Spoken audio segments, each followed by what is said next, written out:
Every great empire in history believed it was different. Rome believed it. The Mongols believed it. The British believed it. They looked at the civilizations that had crumbled before them and concluded that those empires had made mistakes, that they lacked discipline, that they had grown corrupt or complacent or weak, and that their own empire, built on different principles, would endure. Every single one of them was wrong.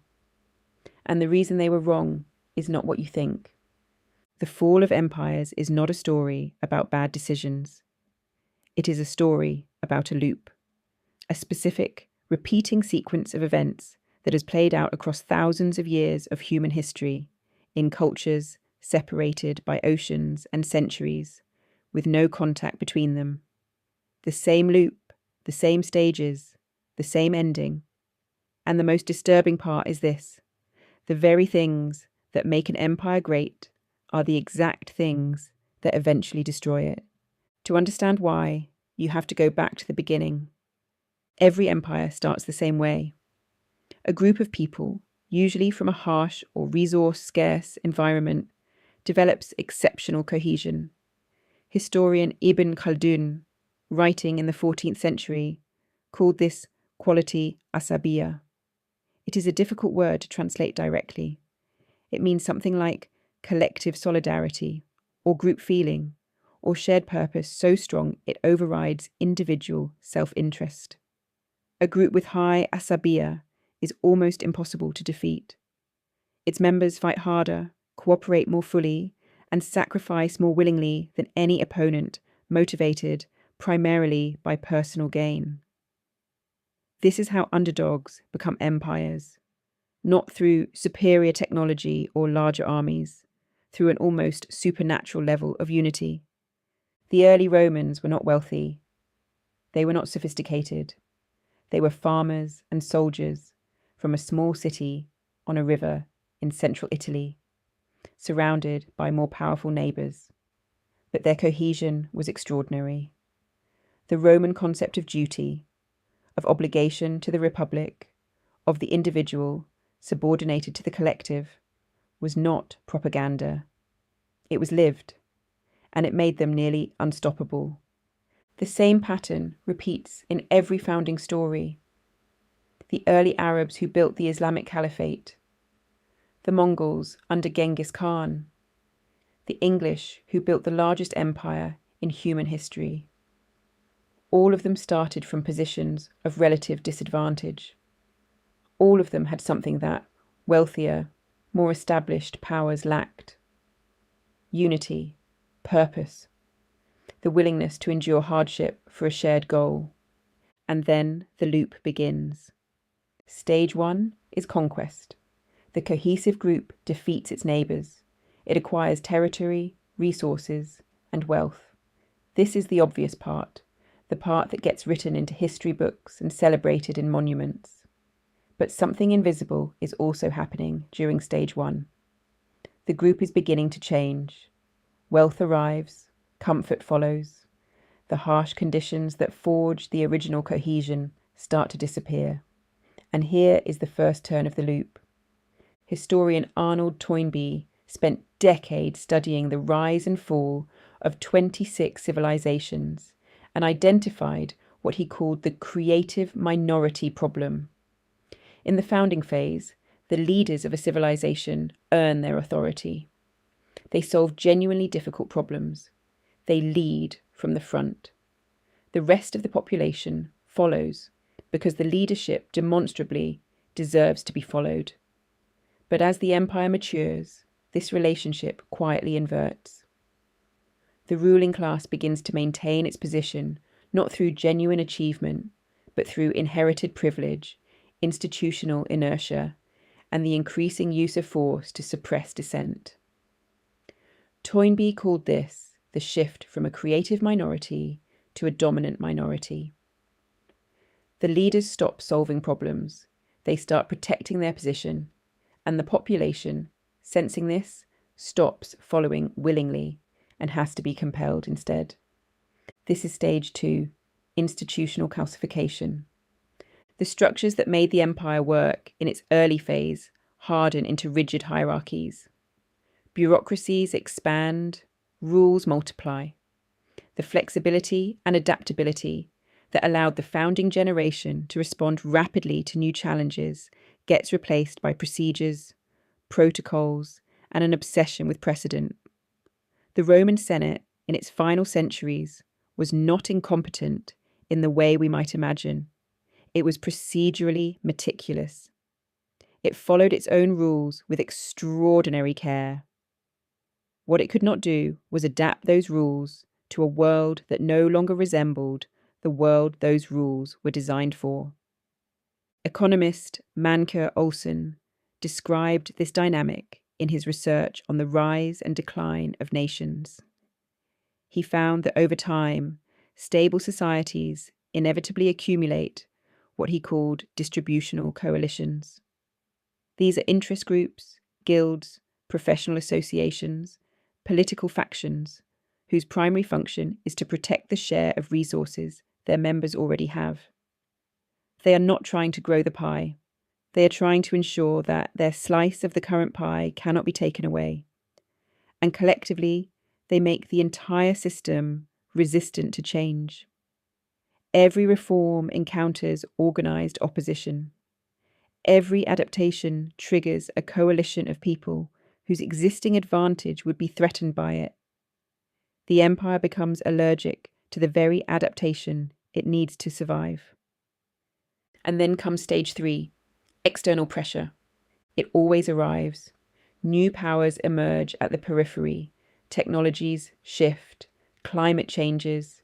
Trade routes move. The empire, now calcified, faces challenges that its early flexible version would have handled with relative ease. But the empire of stage 3 is not the empire of stage 1. It is heavier, slower, more internally divided.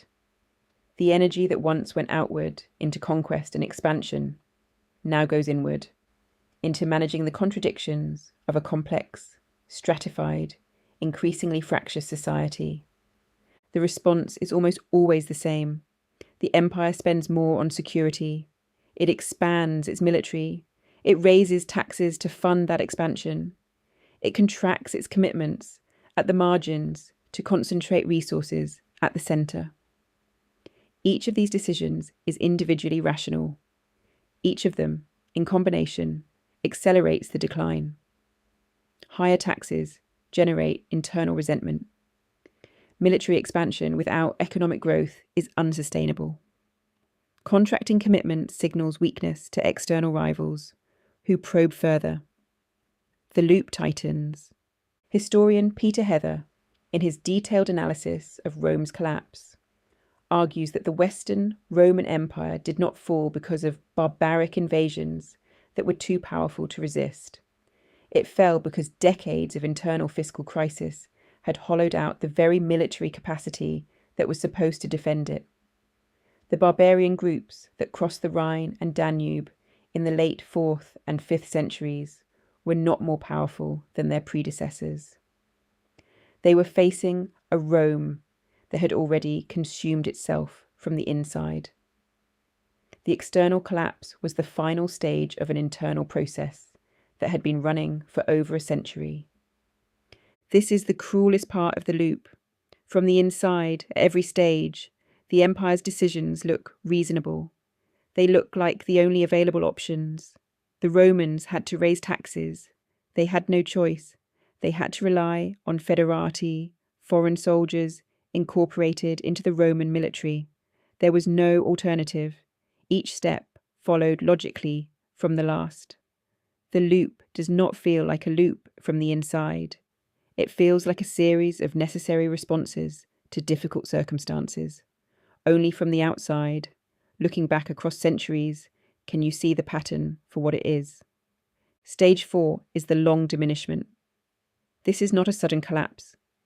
Empires rarely fall in a single dramatic moment, despite how history tends to be taught. They fade, they shrink, they renegotiate their identity. They tell themselves stories about renewal and reform that provide just enough hope to prevent the kind of radical transformation that might actually break the loop. Historian Edward Gibbon noted that Rome's final century was filled with reformers. Emperor after emperor announced programs of restoration, moral renewal, military revitalization. Some of them were genuinely capable individuals. None of them could break the structural momentum of a system that had been declining for generations. And here is where the loop becomes something more than history. Because the pattern Khaldun described, that Toynbee mapped, that Olson explained, that Heather traced through the ruins of Rome, is not limited to ancient empires. It is a description of a process that emerges from human nature itself. The cohesion that builds great things is hard to maintain once those great things are built. Comfort erodes the conditions that created cohesion. Success generates the hierarchies that eventually protect themselves at the expense of the whole. Every system that grows large enough becomes, at some level, more invested in its own continuity than in the purpose it was built to serve. You have seen this in organizations. You have seen it in institutions. You have possibly felt it in groups you have been part of, where the original shared purpose quietly gave way to the management of internal politics. The loop is not a historical curiosity. It is a recurring feature of how human collectives behave across time and scale. The question that none of the great empires ever answered is whether the loop can be broken. Whether a civilization, once it has moved past the founding phase of high cohesion and genuine purpose, can recover those qualities without first passing through collapse. History gives very little reason for optimism, but it gives one consistent clue. The empires that lasted longest were not the ones that avoided the loop entirely. They were the ones that periodically introduced genuine disruption from within, that allowed new groups with new ideas to challenge entrenched power before the external pressure did it for them. That treated the discomfort of internal reform as preferable to the catastrophe of external collapse. Every empire that has ever fallen believed, until very near the end, that it was different, that its institutions were too strong, its culture too resilient, its history too distinguished to follow the pattern. This belief was not stupidity. It was a very human response to a very human problem. The loop does not announce itself. It disguises itself as stability, as tradition, as the way things have always been done and always should be done. You were born into a world shaped by empires that already believed they were different. The loop was already running before you arrived. The question is whether you can see it clearly enough to know what stage you are in. Because the first empire to genuinely break the loop will not do it by accident. It will do it because someone, at some point, looked at the pattern clearly enough to stop pretending it did not apply to them.